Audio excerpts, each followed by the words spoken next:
Kuna watu walinipigia simu jana wakawa wanani threaten sana wakitaka niachilie my sister ambaye ako hapa.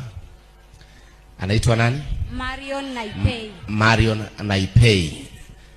Na nikasema hata kama ni kuisha tutaisha na yeye. Hallelujah. Tutabaki na yeye. Oh yes.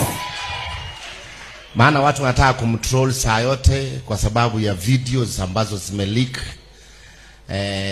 Akiwa ameinua miguu juu.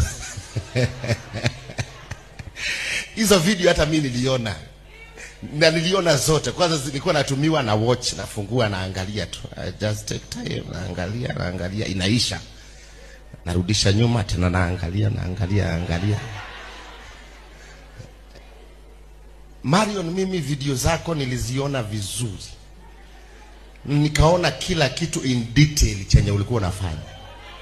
Lakini hiyo ilikuwa 3 years ago. Today afanyi hivyo tena. Na wewe unacheza na maisha vile imekuwa ngumu. Huyu ni mama wa mtoto mmoja. Mama mengine mimi I don't judge people. Unaweza kuwa umeshiba na unafikiri unaweza judge watu. I don't judge people mimi. I don't judge people.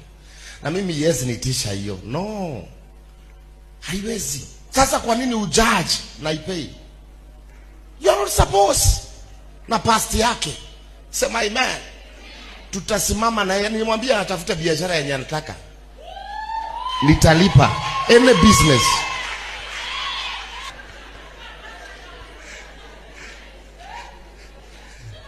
Unajua watu wanataka niokoke sana. Mimi hata hii suti navaaga nikiwa kwa madhabahu. Mimi Monday niko kazi, Tuesday niko kazi, Wednesday niko kanisani, Thursday niko kazi. Maana sitaki kuwa mzigo ya washirika wangu, kuwaombaomba pesa na kuwadanganya wamerogwa ndio wanipatie pesa. I don't want to.